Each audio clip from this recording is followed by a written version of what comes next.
চা ছাঁকনির নেট এমনই একটা জিনিস, সেটাকে রোজ চা ছাঁকতে ছাঁকতে নোংরা হয়েই যায়। সেটাকে আমরা রোজ যদি সাবান দিয়ে পরিষ্কারও করি সেটা কিন্তু হয় না।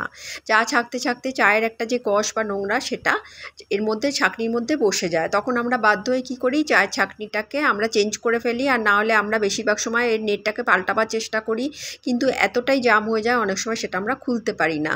তো এটার থেকে আমরা যাতে এটার থেকে মুক্তি পাওয়ার জন্য আমরা কি করতে পারি না, চা ছাঁকনিটাকে আমরা মাসে একদিন বা 2 মাসে একদিন আমরা এইভাবে গ্যাসের হাই ফ্লেমের মধ্যে রেখে গ্যাসের ছাঁকনিটাকে খুব ভালোভাবে লাল করে পুড়িয়ে নিতে হবে।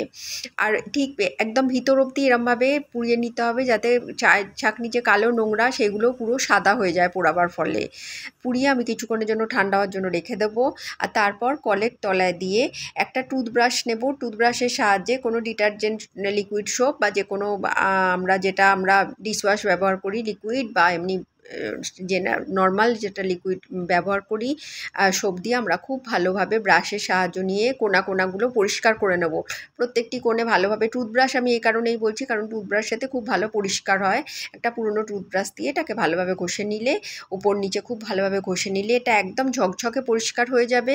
আর এইভাবে কি হবে, আমাদের চা ছাঁকনি যে নেটটা সেটাকে ফেলতেও হবে না, আর আমাদের চা ছাঁকনিটাকেও আমরা এরমভাবে দীর্ঘদিন ব্যবহার করতে পারবো।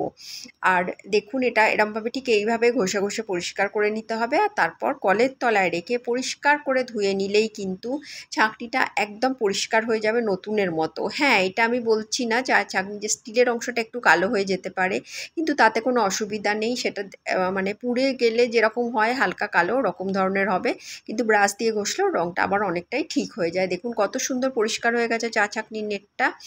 ঠিক এইভাবে কিন্তু চা ছাঁকনির নেট আমরা পরিষ্কার করে নিলে আর চা ছাঁকনিটা আমাদের ফেলে দিতে হবে না।